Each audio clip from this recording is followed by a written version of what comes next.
El acondicionamiento del agua a una temperatura previamente calculada nos permitirá obtener la masa a su temperatura óptima, entre 23 y 26 grados centígrados.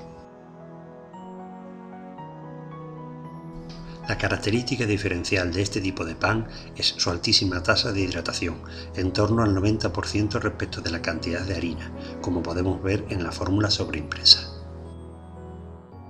Una vez añadida a la amasadora la harina de gran fuerza, la sal, la masa madre y el mejorante, mezclamos en primera velocidad.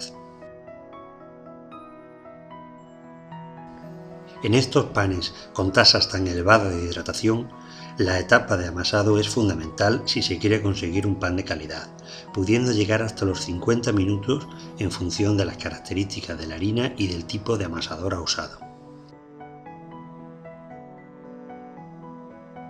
Una vez mezclados todos los ingredientes, excepto la levadura prensada, pasamos a la amasadora a segunda velocidad, fase de oxigenación o maduración de la masa. Conforme la masa va adquiriendo su estructura, podemos añadir poco a poco el resto del agua de la fórmula que faltaba por añadir. A 5 minutos del final del amasado añadimos la levadura prensada.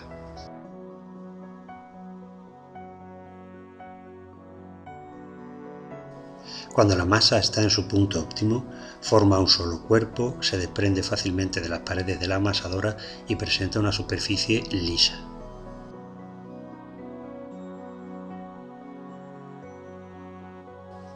La prueba del pañuelo nos va a permitir determinar si la masa se encuentra en su punto óptimo.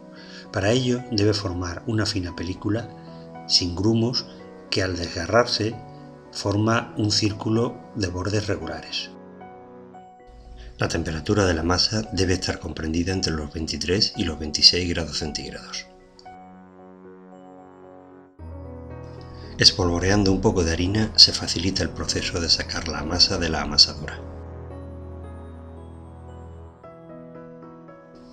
Disponemos la masa en un recipiente bien espolvoreado de harina donde se va a llevar a cabo la fermentación en bloque, que se va a prolongar durante unas 2 horas o hasta que la masa doble su volumen inicial.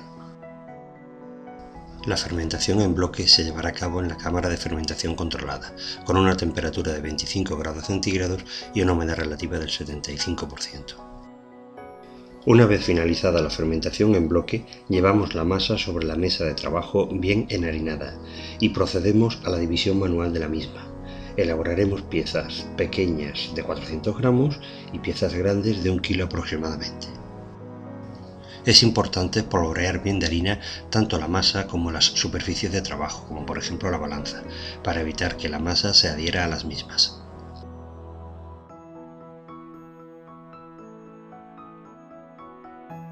Moleamos sin apretar las piezas y con cuidado de no desgasificarlas en exceso.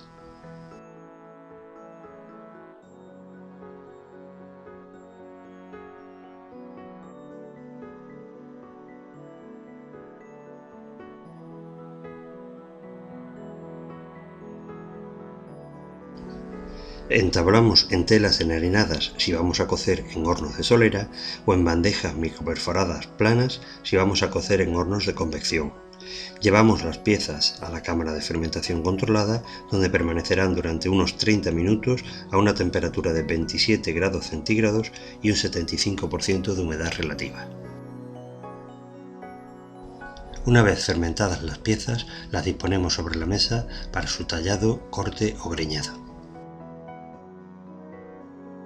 Las piezas entabladas en bandejas microperforadas se pueden cortar sobre las propias bandejas y ya están listas para hornearse. Estas piezas admiten distintos tipos de corte, a elegir por el propio operario.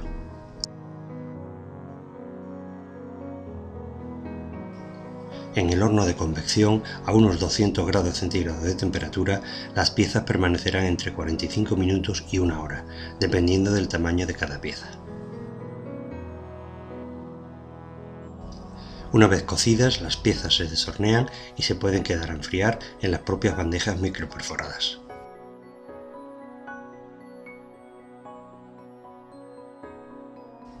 Las piezas entabladas en maseras o telas enharinadas hay que cargarlas, con cuidado de no desgasificarlas, en la pala, donde se cortarán y acto seguido se cargarán en el horno de solera.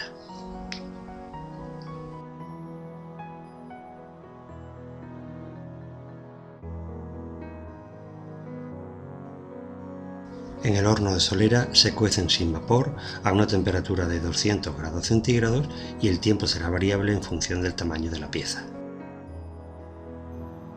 Deshorneamos con pala y llevamos las piezas a una superficie adecuada para su enfriamiento. El pan de agua es un pan típico de Galicia y del norte de Portugal. Su característica más destacable es el elevadísimo grado de hidratación que tiene, en torno a un 90% respecto de la cantidad de harina, dando como resultado una masa muy blanda que dificulta su manipulación. El pan finalmente obtenido tiene una miga color crema, con alveolado grande e irregular. Su conservación y sabor son excepcionales.